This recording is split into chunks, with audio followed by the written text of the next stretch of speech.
나누겠습니다. 오늘은 마태복음 7장 24절에서 27절 말씀, 마태복음 7장 24절에서 27절, 신약성경 10쪽입니다. 10쪽 24절, 7장 24절, 27절까지 우리 함께 한번 합독하겠습니다. 그러므로 누구든지 나의 이 말을 듣고 행하는 자는 그 집을 반석 위에 지은 지혜로운 사람 같으리니 비가 내리고 장수가 나고 바람이 불어 그 집에 부딪히되 무너지지 아니하나니 이는 주추를 반석 위에 놓은 까닭이요 나의 이 말을 듣고 행하지 아니하는 자는 그 집을 모래 위에 지은 어리석은 사람 같으리니 비가 내리고 창수가 나고 바람이 불어 그 집에 부딪힘에 무너져 그 무너짐이 심하니라. 아멘. 아멘. 여러분, 우리가 신앙생활, 신앙의 세계에서 영적인 실력의 차이는 재능도 아니고 은사도 아니고 머리도 아니고 경험도 아니고 지식이 아니라 순종입니다. 예수님의 산상수훈, 그러니까 마태복음 5장부터 7장까지 그 주옥 같은 말씀의 결론이 오늘 읽었던 이 말씀입니다. 특별히 24절에 보면 누구든지 이 말을 듣고 행하는 자는 그 집을 반석 위에 지은 지혜로운 사람 같다. 이 말을 듣고, 여기는 다 똑같습니다. 그 다음에 나오는 행하는 자는 여기서부터 이제 갈라지기 시작하는 거죠. 그럼 행하는 자는 반석 위에 집을 짓는 지혜로운 사람이고, 반대로 불순종한 자, 행하지 않는 자는 모래 위에 집을 짓는 사람 같아서 매일 지었다가 허물었다가를 반복하기 때문에 집을 지을 수가 없죠. 여러분, 바닷가에 모래성을 쌓으면 파도가 슝 오면 사라졌다가 또 지어요. 그럼 또 그것처럼 마찬가지라는 겁니다. 여러분, 우리의 가장 위대한 순종의 모델은 누구일까요? 예수 그리스도이겠죠. 예수님도 히브리서 5장 8절 9절에 보면 그가 아들이면서도 고난을 통해서 순종하는 것을 배우셨다라고 말합니다. 그러니까 하나님의 아들이신 하나님이시기 때문에 굳이 안 하셔도 되지만 그 십자가가 그에게 주어진 하나님의 사명이기 때문에 십자가에 순종하셨다라는 겁니다. 그러므로 이 순종이 가장 우리에게 어디까지 순종해야 되느냐? 예수님도 고민이 많으셨겠죠. 그래서 겟세마네 동산에서도 기도하시잖아요. 이거 지나가게 해주시면 안 됩니까? 할 정도로 너무나 힘들고 또 자신에게도 고통스러운 일이지만 그도 또한 하나님의 말씀에 순종을 합니다. 여러분, 우리가 순종을 하려면 먼저 말씀을 잘 들어야 해요. 예를 들면 누가 설교를 하든지 은혜 받을 수 있는 비결은 순종의 태도를 가지고 말씀을 듣는 것입니다. 내가 무엇을 순종할 수 있을까? 그런 태도를 가지고 말씀을 들으면 유익하지 않는 설교가 없습니다. 성경을 읽을 때도 마찬가지입니다. 성경 지식을 쌓기 위해서 성경을 읽는 것이 아니라 한 말씀이라도 그 말씀에 순종하기 위하여 성경을 보기 시작하는 거죠. 그러면 그 말씀이 우리의 삶에 생생하게 다가올 겁니다. 그래서 이 말씀에 순종하려면 필요한 것이 있는데, 제가 생각한 말씀을 묵상하면서 생각할 때 첫 번째는 단순해야 합니다. 그래서 되게 단순한 사람이 순종을 잘합니다. 따로 생각이 복잡한 사람은 순종하기가 어려워요. 어떤 말씀을 전하면 따지는 거죠. 이건 이렇게 맞고 이건 좀 안 맞고 따지고 또 건건마다 분석을 하기 시작하면 순종하기가 어렵습니다. 한 예를 한번 들어보겠습니다. 베드로가 있습니다. 여러분, 물고기를 한 마리도 못 잡고 밤새 그물을 내렸지만 고기를 못 잡고, 여러분, 어부가 고기를 못 잡으면 얼마나 힘 빠지겠습니까? 힘이 다 빠져서 이제 새벽녘에 이제 그물을 싣고 있는데 예수님이 오셨어요. 그리고 베드로에게 말합니다. 깊은 데로 가서 그물을 내려라.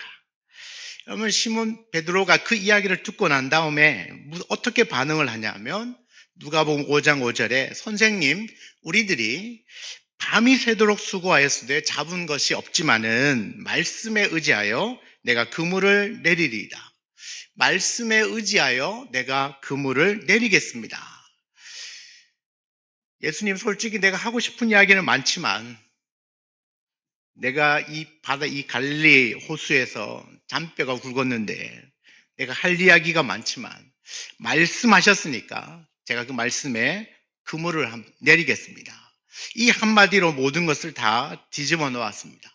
여기에 무슨 논리가 있는 것도 아니고 세상에 이론이 있는 것도 아니고 자신의 경험을 내세울 수 있는 것도 없습니다. 그냥 오로지 말씀에 의지하여, 그러니까 말씀하셨으니까 그대로 순종하는 겁니다. 베드로는 이 순종으로 놀라운 기적, 그 축복을 경험하게 되는데 누가복음 5장 6, 7절에 보면 그렇게 하니, 딱 한 구절 5글자, 그렇게 하니. 이게 순종입니다. 그죠? 예수님이 말씀합니다. 깊은 데로 가서 그물을 내려라. 말씀하셨으니까 제가 그렇게 한번 해보겠습니다. 그렇게 하니 어떻게 됐습니까? 고기를 잡은 것이 힘이 많아. 자, 좀 전에는 어때요? 밤이 새도록 수고하였지만 잡은 것이 없었어요. 그런데 그렇게 하니까, 예수님이 말씀하신 대로 그렇게 하니까 어떻게 됐습니까? 힘이 많아 그물이 찢어질 정도로 많이 잡혔어요. 여기서 끝난 게 아니라 실제로 보면 다른 배들을 부릅니다. 도와달라고 불렀어요. 그랬더니 2배의 채움에 잠기게 되었다. 그러니까 2배가 완전 만선을 경험한 것이죠. 이게 다른데 베드로가 설마 깊은데 고기 많은데 모르고 안 해봤겠습니까? 다 해봤지만 잡은 것이 없었어요. 그러나 예수님의 말씀 듣고 그냥 말씀에 의지하여 했더니 그물이 찢어질 정도로 힘이 많은 물고기를 잡았다. 만약 여기서 베드로가 자기의 경험을 내세웠다면 이런 만선의 기쁨을 누리지 못했겠죠. 그래서 여러분, 순종은 타이밍. 말씀이 깨달아지는 순간 즉시 시행해야 됩니다. 그러려면 단순해야 돼요. 설교를 듣다가 성경을 읽다가 깨달아질 때가 은혜의 때인데, 이 마음이 성령께서 주시는 마음이고 그 마음이 들어올 때 즉각적으로 순종하면 복이 임하게 되는 것입니다. 오늘 베드로가 보여주잖아요. 그냥 말씀을 의지하여 그냥 그렇게 했더니 그 놀라운 축복을 받은 겁니다. 이 원리는 너무 간단합니다. 어렵지 않죠? 제 말이 어렵습니까? 안 어렵습니다. 하나님께서 어떤 마음을 주시든 순종하고자 하는 마음이 있으면 하나님은 계속해서 그 음성을 들려주십니다. 그렇지 않으면 깨달음은 사라집니다. 그러나 즉시 깨닫고 순종하기 시작하면 계속 하나님의 말씀이 들리기 시작하죠. 우리가 잘 알고 있는 요단강을 건너서 가나안을 정복할 때 이스라엘 백성들 앞에 놓여있던 여리고 성의 이야기를 잘 알고 있습니다. 여러분, 역사가에 따르면 이 여리고 성이 얼마나 튼튼하냐 하면 그 위에, 성벽 위에 2차선 도로가 깔릴 정도로 넓고 튼튼한 성벽이었다고 그럽니다. 그런데 어떻게 이 오합지졸의 이스라엘 백성들이 그 성을 무너뜨릴 수 있습니까? 승리의 비결은 의외로 아주 간단합니다. 하나님께서 내리신 그 작전에 따라서 이스라엘이 그냥 명령하는 대로 순종한 것밖에 아무것도 없습니다. 단순합니다. 그 작전명이 뭡니까? 하루에 한 바퀴 성을 돌고 6째 날까지 돌고 7째 날은 7바퀴를 도는 겁니다. 그리고 조용히 그렇게 도는 겁니다. 여러분, 이 엄청난 여리고 성을 정복하는데 하나님이 주시는 전략 자체가 말이 안 됩니다. 이렇게 해서는 되는 일이 아닙니다. 그런데 놀라운 것은 이 이스라엘 백성들이 그대로 순종했다는 겁니다.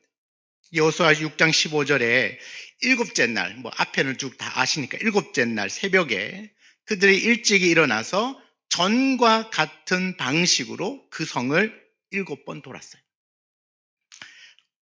그냥 지나갈 수 있는 이야기지만 전과 같은 방식으로 7바퀴를 돈 거예요. 한번 생각을 한번 해보겠습니다. 이 말도 안 되는 전략, 너무 미련해 보이고 웃기는 이야기죠. 그리고 하루에 한 바퀴를 돌았어요. 2바퀴를 돌았습니다. 3바퀴를 돌아요. 하루, 이틀, 3일이 지났습니다. 여러분, 이게 하루하루마다 뭔가 변화가 일어나면, 와, 성을 한 바퀴 돌았더니 이쪽 오른쪽 성벽이 좀 무너진 것 같아. 또 둘째 날 또 한 바퀴 돌고 왔더니, 와, 이번에는 성문에 금이 가 있어. 이렇게 뭔가 눈에 드러나게 표시가 나면 순종할 만하겠죠. 아, 뭔가가 일어나고 있구나. 그런데 하루 돌고 왔는데 아무 일도 일어나지 않아요. 둘째 날 돌고 왔는데 아무 일도 일어나지 않아요. 셋째 날 돌았는데 아무 일도 일어나지 않아요. 이 사람들이 이제 생각을 하겠죠. 아무 일이 없네. 진짜 이렇게 해서 되는 일인가? 야, 우리가 이거 하는 건 미친 짓 아닌가? 그래서 말 못하게 한 거예요. 괜히 옆에 사람이, 야, 이거 이래도 되나, 우리? 여호수아 말 들어도 되나? 이렇게 불평 막 할까봐, 안 된다고 할까봐 말하지 말고 돌라고 한 거거든요. 이게 하루하루가 조금씩이라도 변화의 조짐이 있으면 순종하는 것이 좀 쉬울지 모르지만, 아무 일이 일어나지 않는데도 그 말씀에 순종하는 건 이건 결코 쉬운 일은 아닙니다. 그런데 뭘 해야 된다고요? 단순해야 됩니다. 단순한 거죠. 그러니까 이 이스라엘 백성들은 단순하게 그냥 말씀하셨으니까 그냥 그렇게 하는 거예요. 매일 하루에 한 바퀴씩 보는 겁니다. 아무 일이 일어나지 않아도 백성들은 동요하지 않고 어떻게 해요? 전에 하던 방식대로 입 다물고 성을 돌았던 겁니다. 여러분, 그렇게 돌다가 마지막 일곱째 날에 일곱 바퀴를 돌자 그 거대한 성이 무너져 내렸습니다. 이 위대한 일은 하나님의 말씀에 대한 순종을 통하여서 일어난 것이지 결코 이스라엘 백성들의 목소리가 커서 그들의 무기가 좋아서 승리한 건 절대 아닙니다. 그러면 여러분, 신앙 훈련은 결국 순종 훈련입니다. 얼마나 순종할 수 있는가? 머리를 복잡하게 굴릴 필요가 없어요. 내 지식과 내 경험을 떠올릴 이유도 없습니다. 그저 하나님의 말씀에 순종하면 됩니다. 내 상식으로 내 지식으로 이해되지 않아도 말씀하신 분이 하나님이시면 순종하는 겁니다. 내가 아무리 똑똑해도 하나님보다 똑똑합니까? 내가 아무리 경험이 많아도 하나님보다 더 경험이 많을까요? 그렇지 않죠. 하나님 우리의 모든 걸 다 알고 계시니까. 그럼에도 불구하고 말씀하실 때 그것을 내 경험, 내 지식, 나의 지혜로 재단하지 않고 그냥 말씀하신 그대로를 순종할 때 그 순종에 축복이 임하는 줄 믿습니다. 여러분, 이 신앙생활에는 어린아이와 같은 이런 순전하게 순종하는 마음이 필요합니다. 그냥 있는 그대로를 듣고 따르는 거죠.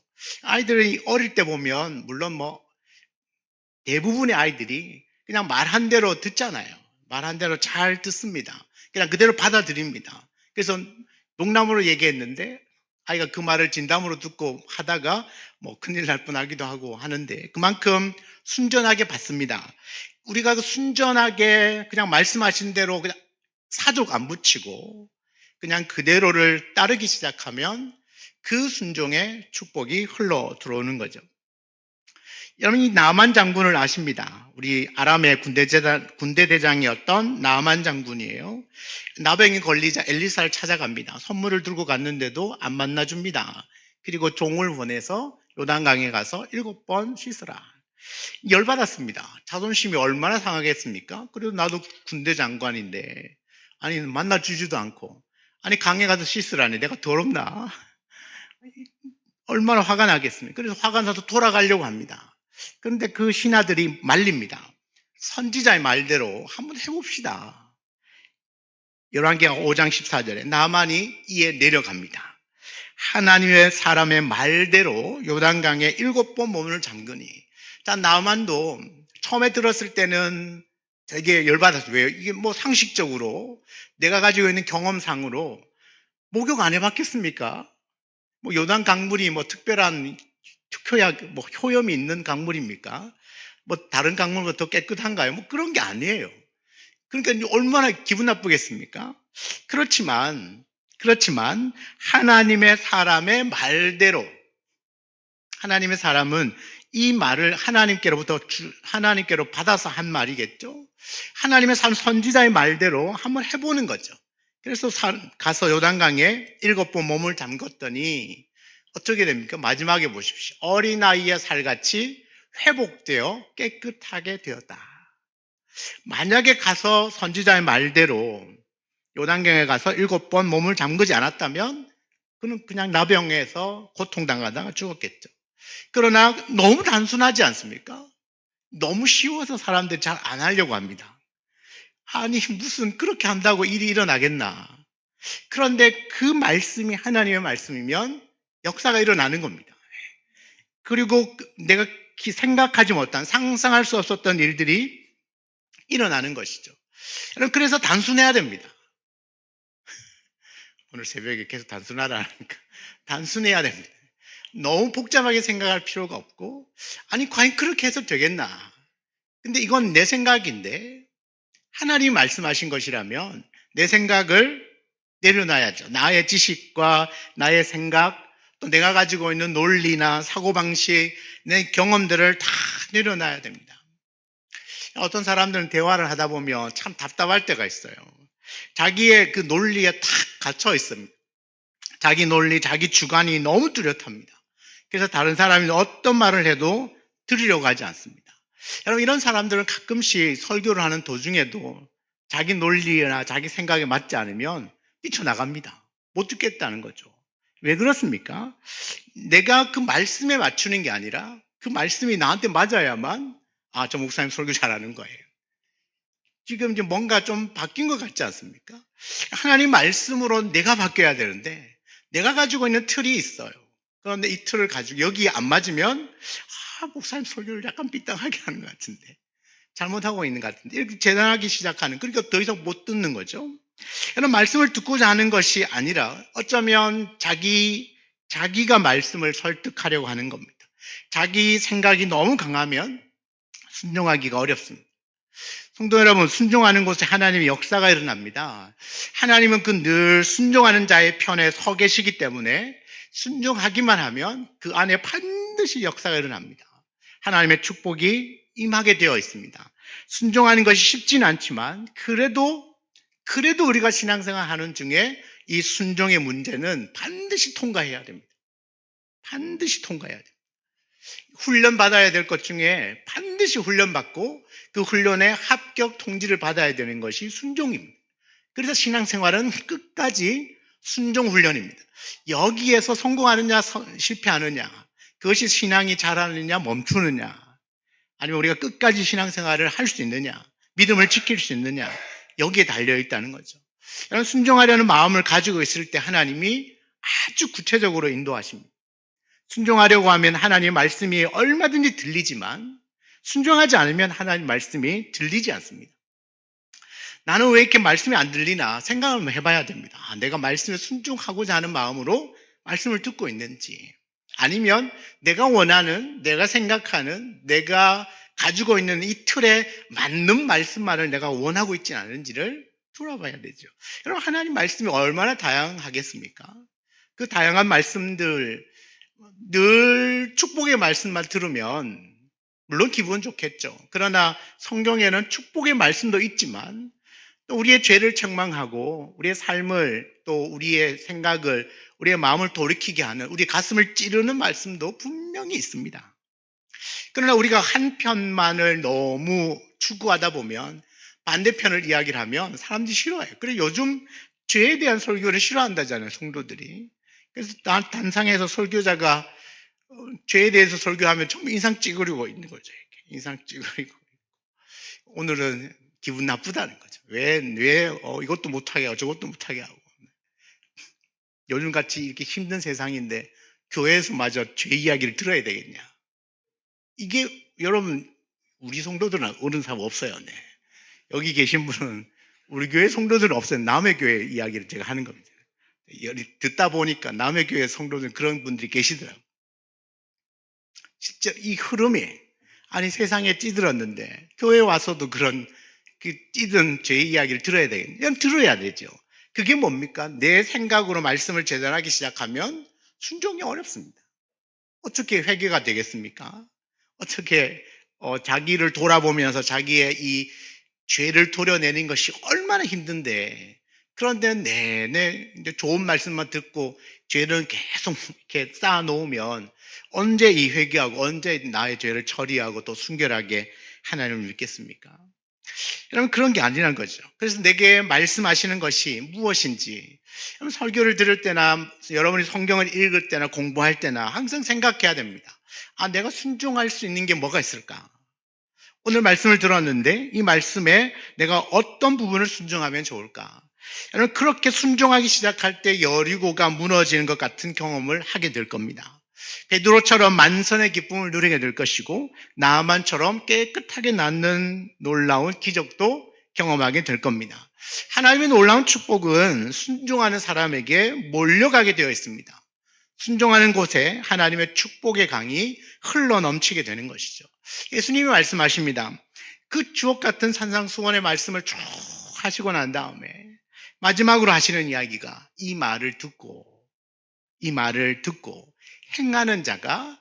행하는 자가 지혜로운 사람이다. 듣는 건 누구나 다 할 수 있습니다. 그런데 주님이 말씀하시는 게 뭐죠? 누구나 다 들을 수 있다. 그런데 진짜는 행하는 사람이어야 한다. 그것이 정말 지혜로운 사람이다. 그러면 비가 오고 폭풍이 일어도 넘어지지 않는 반석 위에 집을 지은 사람과 같은 그런 든든한 믿음의 사람이 된다라고 말합니다. 여러분, 이 핵심은 우리가 이걸 기억을 해야 되는 거죠. 이 말을 듣고 그 다음에 뭐죠? 행하는 자. 여러분, 겸손히 순종하는 삶에 하나님이 반드시 축복하십니다. 사랑하는 여러분, 이 순종은 막 큰 일을 하라는 이야기가 아니라 내 일상에 그냥 작은 것 하나라도 말씀을 듣고 은혜를 받고 여러분 성경을 읽다가 감동이 오면 그냥 딱 한 번이라도 한번 행해 보시죠. 한 번이라도 순종하기 시작하면 그 한 번이 10번이 되고 10번이 100번이 되고 100번이 1000번이 되는 겁니다. 이 순종이 계속 쌓여가면 하나님의 복이 계속 흘러 들어오는 것이죠. 내가 복 받기 위해서 막 복을 주십시오, 복을 주십시오. 물론 기도하셔도 되지만 그렇게 막 복을 달라고 기도하는 것도 중요할 수 있지만 그것보다 그냥 말씀에 순종하기 시작하면 복은 흘러 들어온다는 거죠. 하나님의 기적은 그대로 일어납니다. 그럼 도대체 뭘 순종해야 됩니까? 하나님 여러분 각자에게 감동을 주실 거예요. 여러분 각자에게 마음에 깨달음을 주실 겁니다. 하나님 말씀을 들었으니 여러분 형편이 다 다른데 동일하게 어떻게 적용이 되겠습니까? 동일하게 아니에요. 여러분 각자가 내가 오늘 읽었던 말씀, 들었던 말씀, 기억했던 말씀들을 가지고 어떤 거 하나를 순종하면 좋을까? 그걸 한번 묵묵히 한번 생각을 해보시고 한 번이라도 한번 하시면 그 순종을 통하여 하나님의 복은 반드시 임하게 될 줄 믿습니다. 올 한 해 정말 우리가 이 순종의 삶만큼은 통과할 수 있기를 바랍니다. 작은 순종이라도 순종하는 것이 하나님의 축복의 비결이고 하나님의 은혜가 우리 삶 가운데 강수처럼 흘러넘치게 하는 비결입니다. 이 순종의 삶이 저와 여러분의 삶이 되기를 원하고 이 순종을 통하여서 그 그리스도의 마음을 배워갈 수 있는 저와 여러분 되기를 주의 이름으로 축원합니다. 아멘.